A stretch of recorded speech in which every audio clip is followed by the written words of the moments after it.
गई है। नमस्कार, आप देख रहे हैं MNS न्यूज और मैं आपके साथ सेजलाई। नजर डालते हैं आज की खास खबरों पर।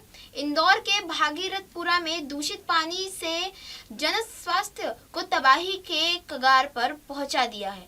अब तक 200 से ज्यादा लोग बीमार हो चुके हैं। बुधवार तक 13 मौतों की जानकारी सामने आई है। हालांकि प्रशासन ने सिर्फ 4 मौतों का आधिकारिक पुष्टि की है। हर मौत के पीछे दूषित पानी का कारण बताया जा रहा है। बुधवार को 5 माह के मासूम अव्यान साहू समेत 4 लोगों की मौत से पूरे शहर को झंझोर दिया। परिजनों का कहना है कि बच्चे को जो बाहरी दूध पिलाया जा रहा था उसमें इसी दूषित पानी का इस्तेमाल हुआ था। एक महिला उमा कोरी की मौत की कहानी सिस्टम की असल तस्वीर दिखाती है। रात भर तबीयत बिगड़ती रही लेकिन इलाज की व्यवस्था नहीं हो पाई। मजबूरी में पति ने भाई की बाइक पर लिटाकर 7 किलोमीटर तक दूर अरविंदो हॉस्पिटल में ले आया, जहां उसे मृत घोषित कर दिया गया। सरकार बड़े बड़े दावे करती है लेकिन जमीनी स्तर पर सुविधाएं नहीं पहुंचा पा रही है। लोग इलाज और संसाधनों के अभाव में बीमारी से लड़ नहीं पा रहे हैं। यह सिर्फ एक हादसा नहीं बल्कि सिस्टम की गंभीर नाकामी का सवाल उठा रहा है। CMHO साहब का ले लिया, कलेक्टर साहब भी आए थे। हाँ, कलेक्टर साहब सर, भागीरथपुरा में कुल अभी कितने मरीज हैं एडमिटेड और कितने स्वास्थ्यों में कितने की मौत हो गई है? देखिए, मरीज़ तो बहुत सारे अभी जो दिख रहे हैं OPD बेसिस पर भी हैं, IPD के थ्रू भी एडमिट हुए हैं। जो मेडिकल कॉलेज लेवल पर एडमिट है, पीडियाट्रिक वार्ड में भी हैं, MIH के एडल्ट वार्ड में भी भर्ती हैं। अब सैंपल टेस्टिंग के लिए मेडिकल कॉलेज की टीम तो यहाँ स्पेशल इसलिए आई है कि हम ये पता करें कि आउटब्रेक किस बैक्टीरिया, किस वायरस या किस ऑर्गेनिज्म की वजह से हुआ है। तो सैंपल कलेक्ट कर लिए। हमारी टीम है डिफरेंट डिपार्टमेंट्स की। PSM डिपार्टमेंट होता है, माइक्रोबायोलॉजी डिपार्टमेंट्स होता है, पीडियाट्रिक डिपार्टमेंट्स है, हेपेटोलॉजी डिपार्टमेंट्स है, उसके सब एक्सपर्ट्स हैं और सैंपल लिए हैं। जहाँ से जो मोस्ट सेंसिटिव ये गली आप जहाँ खड़े हैं हम और एक पीछे वाली गली है, वहाँ से 2 सैंपल लिए गए हैं और सैंपल की रिपोर्ट जैसे ही आएगी तो पता लग पाएगा कि कौन सा बैक्टीरिया है। फ़िलहाल इनका ब्रॉड स्पेक्ट्रम एंटीबायोटिक के साथ और सपोर्टिव मैनेजमेंट के साथ में इनका इलाज शुरू हो गया है और जो अभी हमारे MI अस्पताल में पेशेंट है वो सब सेटल है। सर, ये डेंजरस है क्योंकि इसमें 2 लोगों की मौत भी हुई है। देखिए, अभी तक ऐसा लग रहा है कि एक क्रोनिक एक्यूट कोई वायरल या बैक्टीरियल इन्फेक्शन है जो पेट में होता है और ये गंदे पानी से हो सकता है। ये इतने डेंजरस नहीं होते, लेकिन कोमॉर्बिडिटी अगर होती है, मान लो बहुत बूढ़े हैं, बहुत डिजीज़ है, किडनी फेल हो रही है, कोई और पहले की बीमारियां हैं तो ये खतरनाक हो सकता है।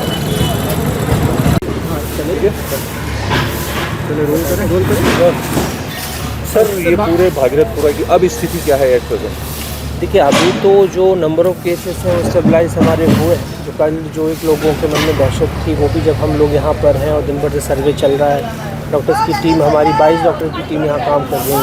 उनको जो हमारे ORS किट का वितरण है, क्लोरीन की गोली का वितरण है, वो सब कर रहे हैं। पानी उबाल के पीने के लिए उनको चेता रहे हैं और हमारी जो स्वास्थ्य गाड़ियाँ हैं वो सुबह से अनाउंसमेंट कर रही हैं, 4 बजे से अनाउंसमेंट कर रही हैं। कमिश्नर साहब और मैं स्वयं सुबह से यहाँ पर उपस्थित हैं और आज हम लोगों ने पूरी 32 बीट में 32 लेनों के हमने सैंपल कलेक्ट करना है, जिससे जितनी भी ब्रांचेज हैं उससे कहाँ क्या दिक्कत है, कहाँ का पानी दूषित है, वो क्लियर हो सके। तो वो हमने सैंपल टेस्ट के लिए भेज दिया। 48 आवर्स में उसकी रिपोर्ट आ जाती है।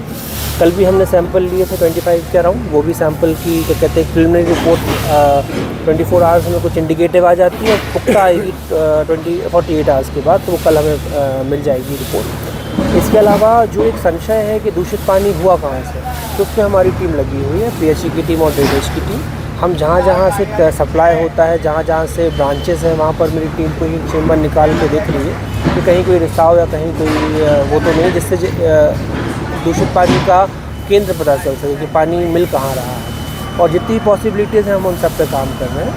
और इसके अलावा आज हमने पूरे 1138 इतने हाउस होल्ड्स का हमने सर्वे कर लिया है और इन सर्वे में हमने ये भी देखा कि कितने लोग नॉर्मल मेडिकेशन में ही ठीक हो गए हैं।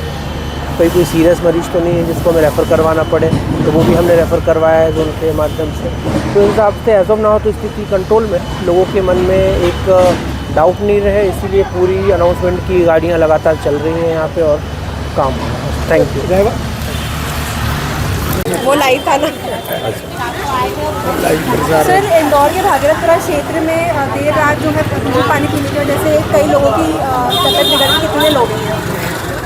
हमारे यहाँ शुक्रवार से लोगों की तबीयत बिगड़ना प्रारंभ हुई और बड़ी संख्या में डायरिया हो गया था और उसके कारण से लगभग 1000 लोग इसमें प्रभावित हुए, जिनने स्थानीय मोहल्ले में डॉक्टर को दिखाया। उनसे इलाज से कुछ लोग बहुत कुछ ठीक हो गए, लेकिन 150 से ज़्यादा लोग हॉस्पिटलाइज हुए हैं आज दिनांक तक। इस समय 34 लोग विभिन्न अस्पतालों में भर्ती हैं। क्या शिकायत लेकर अभी डॉक्टर्स का क्या कहना है?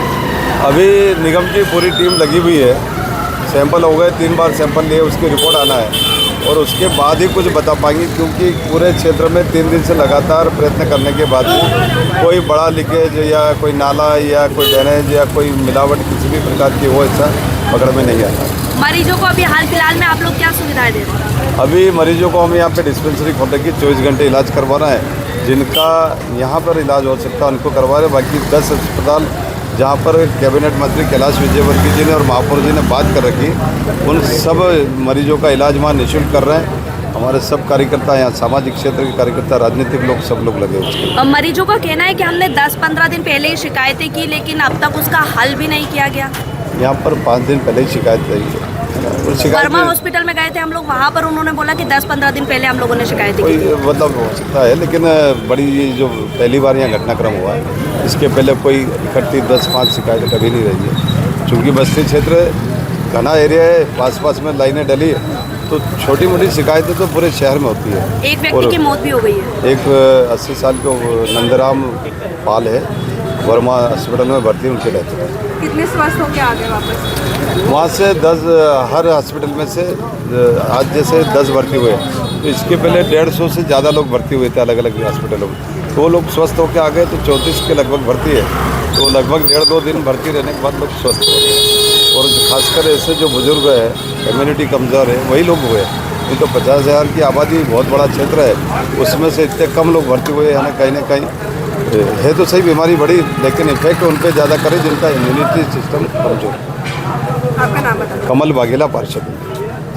लोग अगर मरे हैं तो इसका मतलब है कि पानी में जहर है, इसकी जांच होनी चाहिए। दूसरी बात, जिस नगर निगम में लगभग 2.25 हज़ार करोड़ रुपए, 2200-2300 करोड़ रुपए पानी जल के प्रबंधन के लिए जाते हैं, अगर उसमें गंदा पानी पीने को मिलेगा तो फिर तो ये एक तरह से कितनी अनियमितता, भ्रष्टाचार की कोई सीमा नहीं है। यानी आप जितने इंदौर शहर में लोग रहते हैं और उसको 2200 करोड़ रुपए से डिवाइडेड करो 2200 करोड़ रुपए से, तो एक व्यक्ति पे कितना खर्च होता है। उसके बाद भी जहरीला पानी हम पी रहे हैं। ऐसा इंदौर अगर हमने बनाया है तो ये चिंता का विषय है। मैं महापौर जी से भी आग्रह करता हूँ, मैं राजनीतिक रूप से ये बात नहीं कहना चाहता, ये अवसर नहीं है राजनीति का। 3 लोगों की मौत हुई है, कैसा इंदौर बन रहा है। देखो, पानी, जहरीले पानी पीने से 3 लोगों की मौत हो चुकी है। ऐसे ही ट्रैफिक में जाम लोग हुए और उन्होंने भी दम तोड़ दिया है। आपका आकलन खुद करो। एक परिवार का व्यक्ति शहर में घूमता है, सुखी होकर घर नहीं जाता है, ट्रैफिक में रेंगता हुआ जाता है। आप टोल वसूलते हो।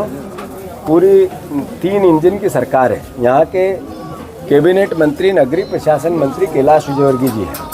मैं उनसे आग्रह करता हूँ कि कैलाश विजयवर्गीय जी, आपको बहुत कुछ दिया इंदौर में, लगातार जीती। आप आज भी कैबिनेट के महत्वपूर्ण मंत्री हो। आप इंदौर शहर का प्रतिनिधित्व सरकार में करते हो, पर आप इंदौर के नाम पर अलग अलग प्रकार का दम भी भरते हो। पर आपने इंदौर को पलटे में इंदौर की जनता को क्या दिया? 300 रुपये पर घर से आप पानी का टैक्स लेते हो। नगर निगम फिर भी कर्जे में है, अद्भुत अकल्पनीय कर्जे में। ज़रा पता तो लगाओ इंदौर वासियों कि हमारे महापौर व्यस्त कहाँ रहते हैं। और महापौर जी, मैं आपसे भी कहना चाहता हूँ कि आप ये ठेकेदारों में हिस्सेदारी किसकी हो रही है? ये जो ठेकेदारों में अब नेता, राजनीतिक दल के लोग जो सत्ता में है, वो ठेकेदारों में भागीदारी रखेंगे। बिना पैसे में हमारी हिस्सेदारी रखो। अगर ऐसा नगर निगम बनाना चाहोगे तो फिर तो इसका कोई उत्तर नहीं है। लोग मरेंगे और उसका दायित्व आप ही का है। अगर इस हत्या का दोष दिया जाए किसी को तो इसी नगर निगम को दिया जाएगा। तो मैं मानता हूँ कैलाश विजयवर्गीय जी, 3 इंजन की सरकार के दम भरते हो आप। कृपया करके राजनीतिक दाव पेच में आप माहिर आदमी, भाषण में, आपकी बातों में सबको आप एक तरह से गुमराह कर देते हो, थोड़ा सम्मोहन भी कर देते हो। पर आप देखो कि आप जब से नगरीय प्रशासन मंत्री बने, इंदौर शहर को क्या मिला? यहाँ का मास्टर प्लान नहीं आया, इसका किसका दोष है? आपकी 20 साल से सरकार है, क्यों नहीं आया मास्टर प्लान? बेतरतीब अवैध कॉलोनियाँ बसती जा रही है और नगर निगम का उतना आधारभूत ढांचा नहीं है। आपने अलग अलग अभी नगर निगम सीमा बनाई थी, गाँवों की संख्या बढ़ाई थी, क्या हुआ वहाँ पर विकास का? सारे इंदौर वासियों, मैं आप सबसे फिर आग्रह करना चाहता हूँ, आप सिर्फ आपका पार्षद जो 10 साल पहले था भारतीय जनता पार्टी का, उसका 10 साल पहले कैसा घर था और आज कैसा घर है, उसकी लाइफ स्टाइल 10 साल पहले कैसी थी और आज कैसी है। जो लोग पान की गुमटी से, जो लोग ठेले की साइकिल की दुकान से, जो लोग अलग अलग तरह की छोटी छोटी दुकानों से पार्षद बने थे, आज उनकी संपत्ति का ब्यौरा चेक करो और फिर वो संपत्ति इन्हीं के पास कैसे आई, आपके पास क्यों नहीं आई? ये कारण है कि नगर निगम जो 2000 करोड़ रुपए का ई टेंडर घोटाला हुआ था कि काम हुआ ही नहीं और 2000 करोड़ रुपए निकल गए, ये इसी नगर निगम का कारनामा है। तो महापौर जी, आप व्यस्त कहाँ रहते हो, जरा शहर को बताओ। और जनता से मेरा आग्रह है, ये टेंडरों में हिस्सेदारी किन किन नेताओं की है यहाँ, जिसमें पानी का भी केस आता है, उनसे भी सवाल करो। और कैलाश विजयवर्गीय जी से आग्रह है, दाव पेच राजनीति देश की, प्रदेश की, मोहन यादव से उनका जो द्वंद्व चल रहा है वो अपनी जगह वो करते रहे वो, पर इंदौर शहर की रक्षा करें, आपका दायित्व है। हम नकारात्मक बात नहीं करेंगे, सकारात्मक बात करेंगे। और इंदौर शहर से मेरा सवाल है, इतने वोट देते हो, पलटे में आपको क्या मिला? जब आप उज्जैन जाते हो तो जो टोल चलते हैं अवैध चलते हैं। जो उज्जैन जाने वाले जितने इंदौर वासी हैं उनको समझना पड़ेगा कि जिस टोल पे वो टोल दे के जाते हैं वो आगे से पीछे तक सड़क बिल्कुल जर्जर है। टोल किस बात का ले रहे हैं? एक ये टोल है जो 2 नंबर से यहाँ से निकलता है पुलिया के नीचे, ये कितने साल से टोल चल रहा है और ये पैसा जा कहाँ रहा है? मतलब कुल मिलाकर हर तरीके की लूट चल रही है। जागो इंदौर वासियों। और फिर से मैं सभी जितने यहाँ उपस्थित हैं, जो लगातार अधिकारी कागज़ बना के बैठे हैं, जो करप्शन का सबसे बड़ा एक मायाजाल रचते हैं, उनके बगैर इंदौर चल नहीं सकता है, क्योंकि वो इंदौर को इतना जानते हैं, ये के बसे हुए हैं। इन अधिकारियों पर भी तो जरा शिकंजा कसो। और ये जहरीला पानी किसके कारण हुआ, उस पर मुकदमा दर्ज क्यों नहीं होना चाहिए? ये जहर से 3 लोगों की मौत हुई, नगर निगम के कारनामे से हुई। ये इतने लोग भर्ती है, नगर निगम के कारनामे से हुए। तो इसके लिए किसी को तो दोषी ठहराना पड़ेगा, किसी पे तो मुकदमा लगाना पड़ेगा। मैं अभी शहर अध्यक्ष, नेता प्रतिपक्ष, हमारे पार्षदों को कहूँगा कि महापौर और नगर निगम आयुक्त के खिलाफ FIR दर्ज कराओ थाने में जाके, इनके कारण मौत हुई है, यही दोषी है उसके। अगर ये नहीं होगा तो अल्टीमेटली ये तो लोगों की हत्या करते रहेंगे और हम मौन रहेंगे, ये नहीं हो सकता है। तो मैं फिर से, जागो इंदौर वासियों, जागो इंदौर का जर्नलिज्म, हमारा कांग्रेस पार्टी का दायित्व है आपकी लड़ाई लड़ना, हम कोशिश कर रहे हैं, ताकत लगा रहे हैं, मदद करो हमारी। नमस्कार, मैं Abhishek Bachchan, keep watching MNS news.